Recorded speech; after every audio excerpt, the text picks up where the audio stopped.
এবার এগুলো একসঙ্গে মিহি করে পেস্ট বানিয়ে নেব। দিয়ে দেবো হাফ চামচ পরিমাণে হলুদের গুঁড়ো, দিয়ে দেবো কয়েক দানা চিনি। এবার এটা ভালো করে মিক্স করে নেব। নমস্কার বন্ধুরা, আপনারা কেমন আছেন? আশা করছি আপনারা সবাই খুব ভালো আছেন, আমিও ভালো আছি। বেগুনের অনেক রকম রেসিপি তো আপনারা বানিয়েছেন। আজকের একদম বেগুনের ইউনিক একটা রেসিপি আপনাদের সাথে শেয়ার করব, রসুনা বেগুন। বন্ধুরা, এই বেগুনের স্বাদ কিন্তু কষা মাংসের স্বাদকেও হার মানায়। আমি কীভাবে বানাচ্ছি পুরো ভিডিওটি দেখার অনুরোধ রইল। আজকের রেসিপির জন্য এখানে দেখুন দুটো ছোট সাইজের রসুন নিয়েছি। আর এই রেসিপি বানাতে গেলে রসুনের পরিমাণটা কিন্তু একটু বেশি রাখতে হবে। আর এখানে দেখুন 400 গ্রাম ওয়েটের একটা কালো বেগুন নিয়েছি। এবার এই রসুন দুটো খোসা ছাড়িয়ে তারপর আপনাদের সঙ্গে দেখা করছে। এদিকে দেখুন বন্ধুরা, রসুনের খোসাগুলো ছাড়িয়ে ভালো করে ধুয়ে নিয়েছি। আর এখানে রেখেছি 3 কুচি আদা। আদার পরিমাণটা একটু কম রাখবেন। এবারে এর মধ্যে দিয়ে দেবো দুটো শুকনো লঙ্কা, ঝাল যতটা পছন্দ করেন সেই মতো দেবেন। এবারে এখানে দেখুন হাফ চামচ গোটা জিরে, আর নিয়েছি 1 চামচ পরিমাণে ধনে, আর নিয়েছি 4টে হচ্ছে গোলমরিচ। আর এখানে দেখুন সামান্য রেখেছি দারচিনি, এতে ফ্লেভারটা খুব ভালো আসবে। এবার এগুলো একসঙ্গে মিহি করে পেস্ট বানিয়ে নেব। আর বন্ধুরা, এটা কিন্তু আমি শিলে পেস্ট বানাবো, আপনারা চাইলে কিন্তু মিক্সি গ্রাইন্ডারে পেস্ট করে নিতে পারেন। এদিকে দেখুন বন্ধুরা, মশলাগুলো কিন্তু একদম মিহি করে পেস্ট বানিয়েছি। দিয়ে দেবো হাফ চামচ পরিমাণে হলুদের গুঁড়ো। এখানে আমি 400 গ্রাম বেগুন নিয়েছি, সেই মতো মশলাটা বানিয়েছি। আপনারা বেগুন যতটা নেবেন সেই মতো মশলাটা বানিয়ে নিতে হবে। দিয়ে দেবো কয়েক দানা চিনি, আর দিয়ে দেবো স্বাদ মতো লবণ। আর বন্ধুরা, এই মশলাটা কিন্তু একদম শুকনো শুকনো করে মাখাতে হবে, খুব বেশি কিন্তু জল জল করে মাখালে হবে না। এবার এটা ভালো করে মিক্স করে নেব। এদিকে দেখুন মিশ্রণটা কিন্তু বেশ ভালো মতো রেডি হয়ে গেছে। এবার এটা আমি সাইড করে দেব। এখানে দেখুন বেগুনটা কিন্তু আগে থেকে আমি ধুয়ে পরিষ্কার করে নিয়েছি। এবারে এর মুখের অংশটা আমি কেটে বাদ দিয়ে দেব, পিছনের কিছুটা কেটে বাদ দিয়ে দেব সামান্য পরিমাণে। আর বন্ধুরা, আপনাদের কাছে একটা রিকোয়েস্ট করছি, ভিডিওর শুরুতে একটা লাইক দিয়ে ভিডিওটি কন্টিনিউ করবেন। আর রেসিপিটা ভালো লাগলে একটু শেয়ার করে দেওয়ার অনুরোধ রইল। তো বন্ধুরা দেখুন বেগুনের মধ্যে একটা পোকা বেরিয়েছে।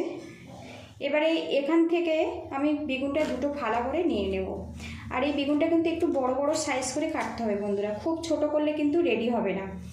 এবারে এখানে দেখুন যে পোকা অংশটা বেরিয়েছে ওটাও আমি কেটে বাদ দিয়ে দেব। তো পুরো বেগুন বাদ দেবো না, আপনারা চাইলে কিন্তু বাদ দিতে পারেন। এবারে দেখুন এইভাবে আমি কেটে নেব। এইভাবে আমি কেটে নিয়েছি দেখুন। এবারে এখানে যে পোকা অংশটা এটা আমি কেটে বাদ দিয়ে আরও একবার ধুয়ে নেব। তো দেখুন কেটে বাদ দিয়েছি, পরিষ্কার বেরিয়েছে, তার মানে এটা আমি বাদ দেবো না, এটা আমি রান্নার কাজে ব্যবহার করব। আপনারা চাইলে কিন্তু এটা বাদ দিতে পারেন। এটাও সেমভাবে কেটে নেব এইভাবে। তো দেখুন আমি এইভাবে কেটে নিয়েছি। এটাও দেখুন দুটো ভাগে কেটে নিয়েছি, কিন্তু এর থিকনেসটা অনেক কম বলে আমি এটা এইভাবেও কেটে নিচ্ছি। আপনারা চাইলে ওইভাবেও কেটে নিতে পারেন, আবার এইভাবেও কেটে নিতে পারেন। তবে বন্ধুরা একটু জোড়া রাখবেন, সেই মতো কিন্তু এটা কেটে নিতে হবে। দেখুন আমি এইভাবে কেটে নিয়েছি, আবারও এইভাবে কেটে নেব। তো দেখুন এইভাবে কেটে নিয়েছি। এটা আমি শুধুমাত্র এরকম সিঙ্গেলভাবেই কাটবো, কারণ এটা অনেকটা পাতলা। আর এখানে দেখুন যে পোকা অংশটা আছে ওটাও কেটে আমি বাদ দিয়ে দেব, দিয়ে আরও একবার বেগুনটা আমি ধুয়ে নেব। এদিকে দেখুন বন্ধুরা, বেগুনটা কিন্তু বেশ ভালো করে ধুয়ে নিয়েছি। আর বেগুন কাটলে কিন্তু কালো হয়ে যায়, এটা আমরা সবাই জানি, কিন্তু রান্নার পরে কোনো রকম কালো হবে না। এবারে এখানে দেখুন যে মশলার পেস্টটা বানিয়েছিলাম, হাত দিয়ে ভালো করে মাখিয়ে নেব। আর এটা হাত দিয়ে মাখালে বেশি সুবিধা হয়, চামচ দিয়ে মাখালে কিন্তু অত বেশি সুবিধা হবে না। এবারে এই মশলাটা আমি এর মধ্যে ভালো করে কোটিং করে নেব। বেশ ভালো করে কিন্তু লাগিয়ে দিতে হবে, যাতে মশলাটা আর লবণটা কিন্তু প্রতিটা বেগুনের মধ্যে যেন যেতে পারে, এইভাবে লাগিয়ে নেব।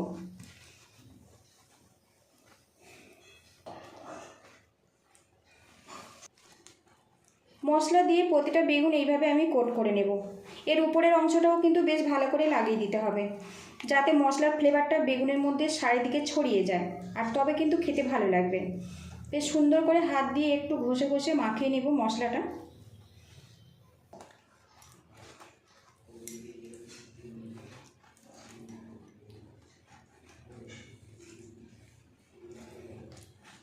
বেগুনগুলোর মধ্যে মশলাগুলো কিন্তু বেশ করে মাখিয়ে নিয়েছি বন্ধুরা। আর এইভাবে আমি 10 মিনিট রেখে দেবো, এতে খুব সহজে মশলাগুলো বেগুনের মধ্যে চলে যাবে।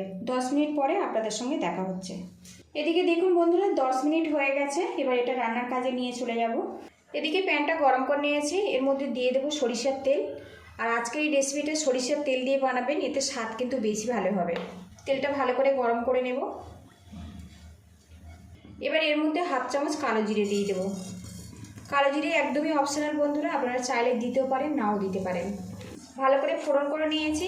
কালো জিরে থেকে কিন্তু খুব সুন্দর একটা গন্ধ বেরিয়ে আসছে। এবারে এর মধ্যে মশলা মাখানো বেগুনগুলো দিয়ে দেব।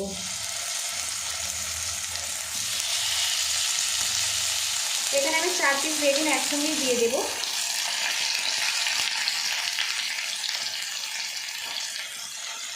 গ্যাস রেটটা একদম কমে রেখে একটা পাত্র দিয়ে ঢেকে রাখবো, এতে বেগুনটা খুব ঝটপট নরম হয়ে যাবে। ঢাকনাটা খুলে নেব। এবার এই বেগুনগুলো আমি উল্টে দেবো। আর বন্ধুরা এখন কিন্তু খুব সুন্দর একটা গন্ধ বেরিয়ে আসছে। একটু খেয়াল রাখতে হবে বেগুনগুলোর গায়ে যেন পোড়া দাগ না লাগে, তাহলে কিন্তু এই ফ্লেভারটা একদমই নষ্ট হয়ে যাবে, খেতে ভালো লাগবে না। তো দেখুন হালকা হালকা কিন্তু কালার চলে এসছে। যেহেতু একটু মোটা মোটা করে এগুলো কাটা আছে, একটু সময় ধরে এগুলো ফ্রাই করতে হবে। এটা আবারও ঢেকে দেবো। এদিকে দেখুন বন্ধুরা উল্টে পাল্টে বেগুনগুলো কিন্তু ফ্রাই করে নিয়েছি, আর এখন কিন্তু খুব সুন্দর একটা গন্ধ বেরিয়ে আসছে।